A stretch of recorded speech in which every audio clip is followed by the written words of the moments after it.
ఈ కార్యక్రమాన్ని మొదలు పెట్టాలని తెనాలి వేమూరు నియోజకవర్గ తెలుగుదేశం పార్టీ కార్యకర్తలు నాయకులందరూ కూడా చాలా ఉత్సాహం చూపిస్తూ ఈ కార్యక్రమాలకు ఏర్పాటు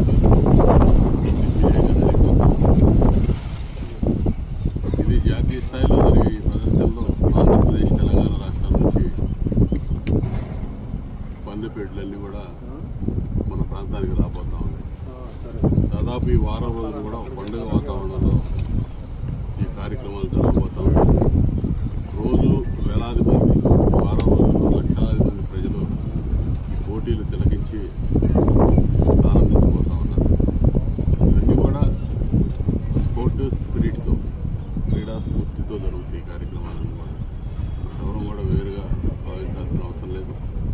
అందరూ కూడా పాల్గొనడానికి జరగలేదు. ప్రతి ఒక్కరూ రావచ్చు. ఇక్కడ పార్టీలు, కులాలు, మతాలు, వర్గాలు ఏం భేదాలు లేవు.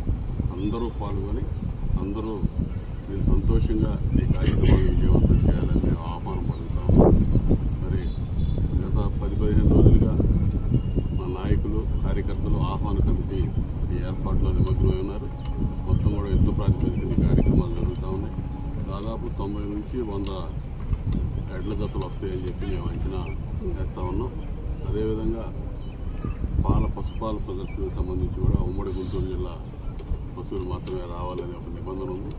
ఒంగోలు జాతి, అది కూడా ఒంగోలు జాతి ఆవులు మాత్రమే ఈ పోటీల్లో పాల్గొనాల్సిన అవసరం ఉంది. అదేవిధంగా ఎడ్ల బల ప్రదర్శనలో విజేతలకి ఫస్ట్ ప్రైజ్గా బుల్లెట్ మోటార్ సైకిల్ ఇవ్వాలని చెప్పి నిర్వాహకులు నిర్ణయించారు. ఆ విధంగా ఒక ఆకర్షణీయమైనటువంటి బహుమతులు ఉంటాయి. అందరికీ దాదాపు పోటీలో పాల్గొన్న అందరూ కూడా ఏదో బహుమతి వచ్చే విధంగా ఈ కార్యక్రమాలు ఏర్పాటు చేస్తాం. అదేవిధంగా వ్యవసాయ వైజ్ఞానిక ప్రదర్శనలు కూడా ఇక్కడ నిర్వహించుకుంటా ఉన్నాం. అదేవిధంగా ప్రైవేట్ స్టాల్స్, ఫ్యాన్సీ ఐటమ్స్ కానీ, అదేవిధంగా రకరకాల ఉత్పత్తులకు సంబంధించినటువంటి స్టాల్స్ కూడా ఇక్కడ నిర్వహించబోతూ ఉన్నారు. వీటన్నిటిని కూడా మరి ప్రతిరోజు విరివిగా పాల్గొని అందరూ కూడా ఈ కార్యక్రమాన్ని ఎంజాయ్ చేసి తిలకించాలని చెప్పి సందర్భంగా కోరుతూ మరొకసారి మార్చి 29 తెలుగుదేశం పార్టీ ఆవిర్భావ దినోత్సవం. తెలుగుదేశం పార్టీ ఆవిర్భవించి మరి 1982 మార్చి 29, ఇప్పుడు కరెక్ట్గా 43 సంవత్సరాలు అవుతా ఉంది. ఆ రోజు మొదలుకొని మన ప్రీతమ నాయకులు, నూతనంగా ఎమ్మెల్సీగా ఎన్నిక కాబట్టినటువంటి ఆలపాటి రాజేంద్ర ప్రసాద్ గారు తెనాలి వేమూరు నియోజకవర్గాలకి ఎంతో ఇష్టడు, అందరూ ప్రేమించి, అభిమానించి, గౌరవించేటటువంటి నాయకుడు.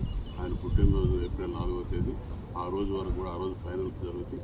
ఆ రోజు వరకు ఈ కార్యక్రమాలు విజయవంతంగా నిర్వహించబోతున్నటువంటి ఈ కార్యక్రమాల్లో అందరూ భాగస్వాములు అవ్వాలని, అందరూ కూడా ఈ పోటీలు తిలకించి ఆనందంగా ఈ కార్యక్రమాలను విజయవంతం చేయాలని చెప్పి సంస్కృతిగా కోరుకుంటున్నాను.